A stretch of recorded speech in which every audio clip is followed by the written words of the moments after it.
really thrilled to be here with all of you at this incredible site at the edge of our beloved city. So we're here this evening to celebrate the completion and the beginning of David Hammons' magnificent and inspiring work of art, Days End. And how incredible is it? Just amazing. It is. It's so beautiful. Days End is a conceptual and aesthetic masterpiece. It will surely be a must-see for New Yorkers and visitors alike, but it's much more. When I look at Days End, I see the power of community.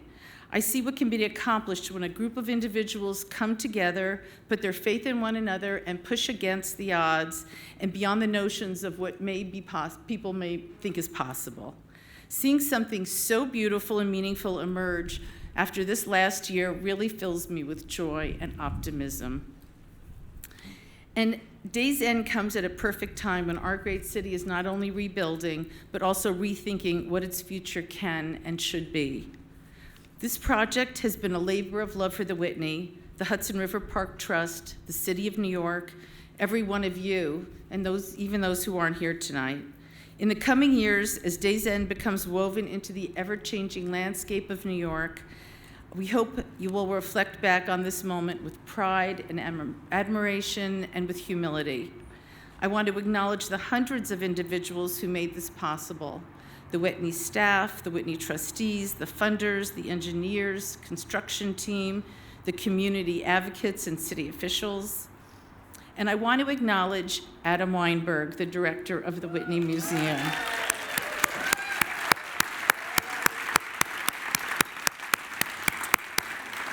He saw the extraordinary in a simple sketch. It was his singular vision and commitment that carried this project for 7 years. Most of us would have said it's too hard, it's not the right time, but not realizing Days End was never an option for Adam. He recognized immediately that it was the art our city needed, and it was the Whitney's place to make sure it happened, and he was right. I want to thank the Whitney and all of you for the honor of allowing me to come and give a benediction and land acknowledgement. Land acknowledgements in which the Lenape people are identified for their role in the development of this country and nation is a new thing. We have been the forgotten. We were the ones that met the Dutch, met the English, and met all of the explorers from Europe when they came to this great Turtle Island. And in fact, we were responsible for their survival when they arrived here. Lacking foodstuff and stores, we gave them those things to survive. And we need to work together. We need to embrace maintaining the earth, maintaining the water. I remember 20 years ago, the Hudson. You could not fish in it. It was awful.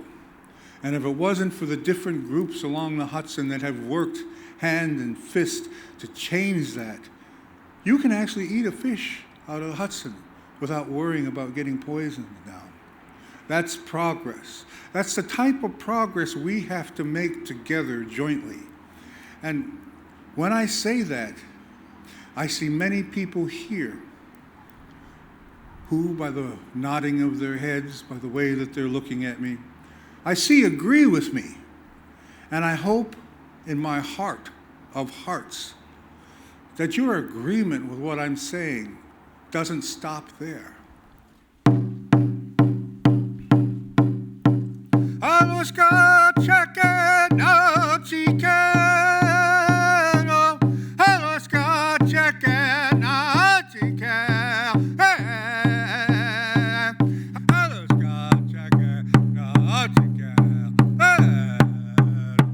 You may be seated. And welcome, enjoy. Look forward to working together and becoming one, becoming of one mind. Thank you. Thank you, George. It was David who requested that we have a benediction tonight, and I can't imagine a better benediction.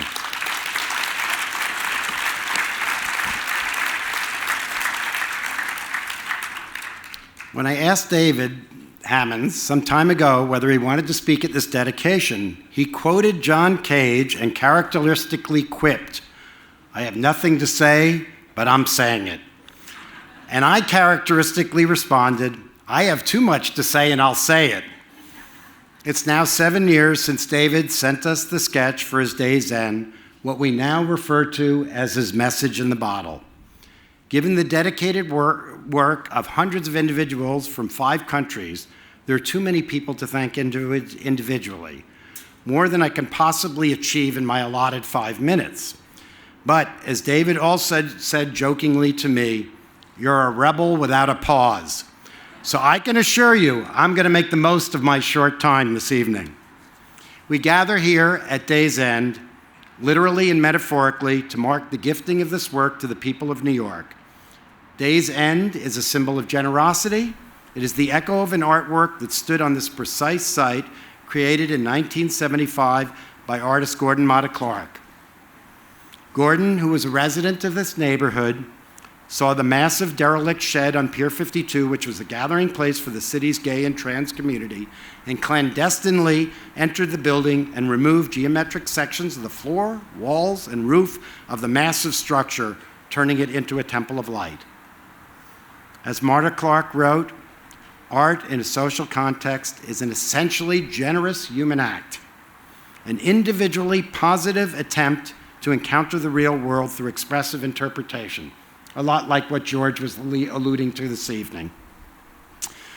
Hammons has named his project Day's End, in tribute to Matta Clark, and I think also to always confuse us a little bit, to whom he fully credits his own work.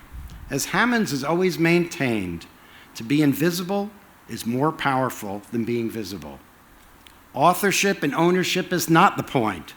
Hammons' work is in every sense open and free to all. Day's End is not a sculpture, not architecture, not an installation, not a drawing, but all of the above. It is a contradiction, it is a statement, a proposition, and a question. It is complete and incomplete. It is a container of nothing and everything.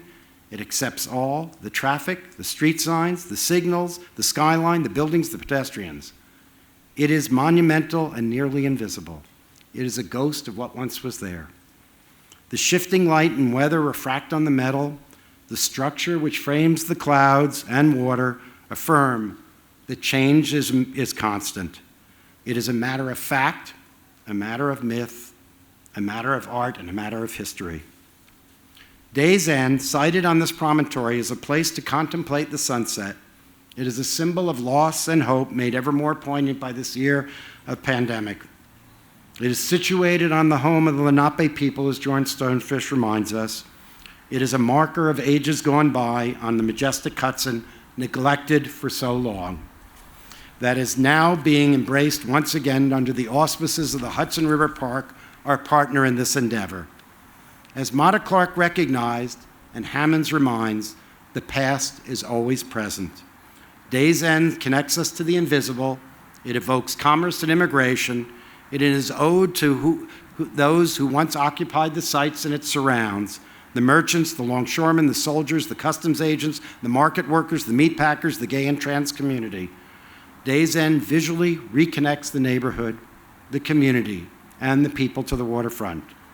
It creates a place, a civic space, that will be reiterated when the park here on Pier 52 is complete in 2023. It is a place that is very specific, a place beyond, a place of freedom. As David has said, I like being from nowhere. It's a beautiful place. I would like to be a myth on the invisible side of things, the shadow. When you're always seen, people get used to that, and you aren't a mystery anymore. David is present by his absence, just as Day's End is both present and absent. Now, a few words from David.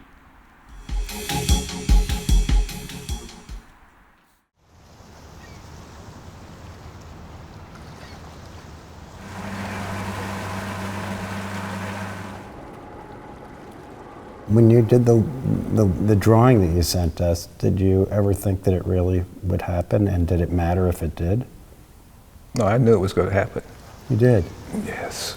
I wouldn't have drawn it if I didn't. It's not a sculpture. It's not a building. It's not an installation. I look at it as a statue because I've seen so many statues in the city, and they're all about memories. What I like about that piece, which I think is reiterated in this, is that sense that it's not about ownership. I mean, that's a piece that was there and it was gone, and even though this piece will be in perpetuity, as you always say, this is Gordon's project. I don't know what it was, some spirit or something. Maybe it was the water who had the information to, because water is very powerful, guided us to this, along with Matta Clark, and here we are.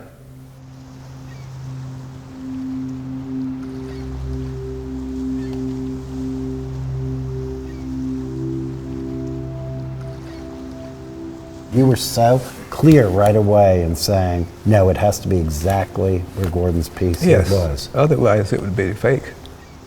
I remember originally you said monument to Gordon Matta Clark, and then I said it's not really quite a monument, and then you immediately turned to me again and you said, what did Gordon call it? And you said, that's what we should call it, Day's End. Exactly, yeah. Amazing, his energy and the way he thought. It was, shocking.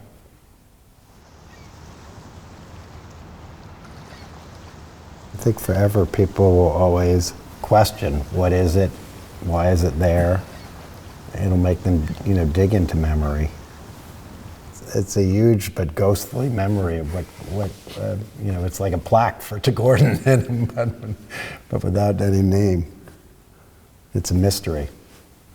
Yeah, it's not history or her story. It's mystery. How would I describe Day's End? It's a paradox. It's a work that is there and not there at the same time. It's about community. It's a dialogue with art history. It's a dialogue with New York. It's a dialogue between sea and land. It's sculptural, it's architectural, it's drawing, it's many things in one. People are going to be looking at it and talking about it, congregating around it for years to come.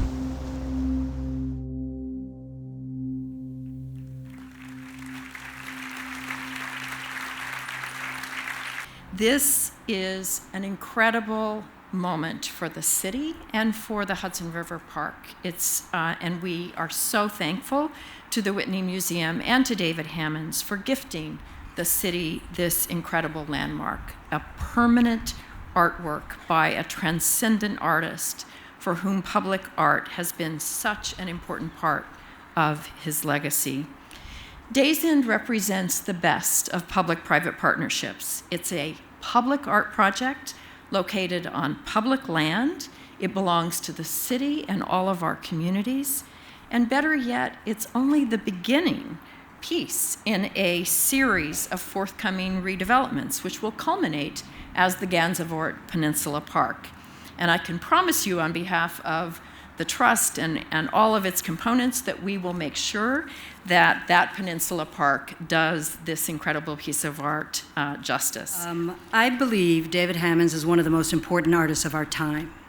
Growing up, we studied an art history that was distilled through the lens of European colonialism and European and Western thought, with a reduction of all forms of social and academic practice into distinct fields of study: medicine, art, architecture, physics, mathematics, biology, and so forth. The history of world building, from hybrid practices such as urban planning and architecture reliant on astronomers and farmers, was and has been reduced to a disconnected, disfuturist, displanetary practice.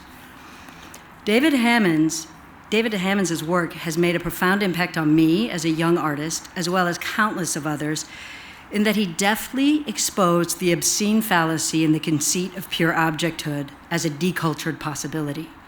He shredded the conceit of the pure in general, pure objecthood, pure materiality, and the trajectory of art. Instead, his work mines this history of art making in all its facets and continually insists on the enchantedness and culturalness of making. Hammons has a history of wryly riffing on pivotal fingers in conceptual, minimalist, and process art, as per Adrian Edwards' words, exposing the failures of modernism, the failures of objecthood, the failures of racial capitalism, and the failures of our tropes of progress that have catapulted us into the reality we find ourselves in today. Climate crisis and catastrophe, mass migration, global pandemic, massive social uprisings in larger and larger cities of vast economic inequality. The profound need for a deeply intertwined, interconnected, and radically different way of world building on a planetary scale is absolute. Hammons' form of making comes from the aesthetic, the ancestral, the felt, the enslaved, the commodity, the planet, and the embodied. David Hammons has shown us over and over and over again, these past 50, 60 years or so, the absolute and carefully considered critique of these assumptions throughout his work, his sculptures, his paintings, and performances. Land art, as a movement, had many facets. Certainly there were many artists who participated, but it often cleaved to a particular European colonialist way of thinking about land, place, space, and time as an ahistorical open canvas for the artist. Artists such as Smithson, Walter de Maria, Michael Heisner, Nancy Holt, and Matta Clark. In this piece, Day's End, Hammond reckons with the loss of the many worlds in collision here and brings to the fore the many contradictions inherent in the history and the future of the city by memorializing the multitudes of exuberant communities that were the fabric of this lower waterfront and the old piers. A vibrant queer, transgendered, cruising, and houseless community of all kinds of folks, people of color, queer houseless youth, BDSM dungeons, artists and artists and decidedly radical beings making new ways of living, sunbathing, sexing, building bonfires, homes, and existing on the margins of the city, the margins of possibility, and the margins of the trappings of market capitalism. It is my profound honor to know David Hammons, to witness and be influenced by his work and thinking through my life as an artist, to introduce him to my children and the future generations of artists. It is a profound honor to be here with you all today, with my show across the street, and Dawood Bey and Dave McKenzie, and what a lineup. Thank you. And all of us facing this monumental piece that will quietly reverberate with its dissident score for the future of the city. Thank you.